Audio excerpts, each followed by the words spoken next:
आपने देखा या महसूस किया होगा कि जब हम अंतरिक्ष से संबंधित कोई भी नाम लें, जैसे स्पेस, हिंदी में कहें तो अंतरिक्ष, यूनिवर्स, गैलेक्सी, स्पेस एजेंसी, इनके हिंदी व अंग्रेजी नाम बड़े ही अच्छे लगते हैं। लेकिन जैसे ही हम इनके पीछे छुपे राज व इनके बारे में जानने का प्रयास करते हैं, तब हमें पता चलता है कि आखिर में कितने जटिल हैं। तो चलिए हम इस जटिलता को बड़ी ही सरलता से समझने का प्रयास करते हैं। हम सभी जानते हैं कि पृथ्वी, मंगल और बृहस्पति जैसे अन्य सभी ग्रह हैं, लेकिन प्लूटो और सेरेस दोनों को भी ग्रह माना जाता था, जब तक कि नई खोजों ने वैज्ञानिकों के बीच बहस शुरू नहीं की। और ऐसा नहीं है कि ये बहस अभी खत्म हो गई हो, ये बहस आज भी बरकरार है, क्योंकि नई खोजें लगातार होती जा रही हैं। लेकिन इसका मतलब ये कदापि नहीं है कि हम प्लेनेट या ग्रह को परिभाषित ना करें। तो 2006 में अंतरराष्ट्रीय खगोलीय संघ या इंटरनेशनल एस्ट्रोनॉमिकल यूनियन ने 3 बातें रखी। जो भी खगोलीय पिंड इनका पालन करता है,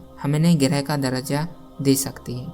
नंबर 1, इसे एक तारे की परिक्रमा करनी चाहिए। नंबर 2, इसे इतना बड़ा होना चाहिए कि इसमें पर्याप्त गुरुत्वाकर्षण हो ताकि इसे गोलाकार आकार में लाया जा सके। नंबर 3, यह इतना बड़ा होना चाहिए कि इसका गुरुत्वाकर्षण अपनी कक्षा के पास समान आकार की किसी भी अन्य वस्तु को हटा दे। ये 3 प्रस्ताव हैं जिन्हें किसी भी ग्रह को मानना पड़ेगा। ग्रह शब्द को परिभाषित करना जरूरी है, क्योंकि ऐसी परिभाषाएं हमारे सौरमंडल की उत्पत्ति, विकास आदि के प्रति हमारी समझ को दर्शाती हैं। यदि प्राचीन यूनानियों की माने तो इन्होंने चंद्रमा और सूर्य को बुध, शुक्र, मंगल, बृहस्पति और शनि के साथ ग्रहों के रूप में गिना। उस समय पृथ्वी को एक ग्रह नहीं माना जाता था, बल्कि इसे केंद्रीय वस्तु माना जाता था और अन्य खगोलीय पिंड इसके चारों ओर चक्कर लगाती हैं, ऐसा माना जाता था। इसके बाद 3री शताब्दी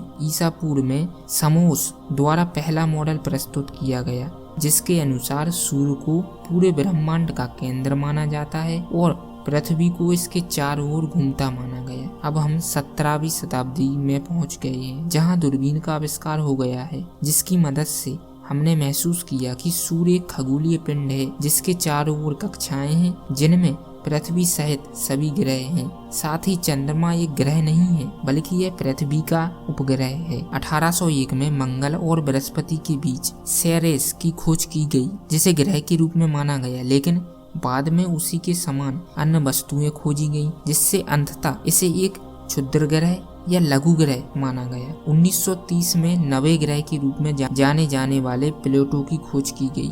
बाद में पता चला कि प्लूटो बुध ग्रह से बहुत छोटा है, यहाँ तक कि कुछ ग्रहों के उपग्रह इनसे बड़े हैं। ऐसा नहीं है कि प्लूटो को तुरंत बाहर कर दिया हो। 1980 के दशक तक इसने अपनी ग्रह की स्थिति बनाए रखी, लेकिन 1990 के दशक में कुछ नई खोजों के कारण इसे बदलना पड़ा। इस प्रकार नई नई खोजें होती रहीं और बदलाव भी, और ग्रह के वर्गीकरण को लेकर बहस आज भी बरकरार है।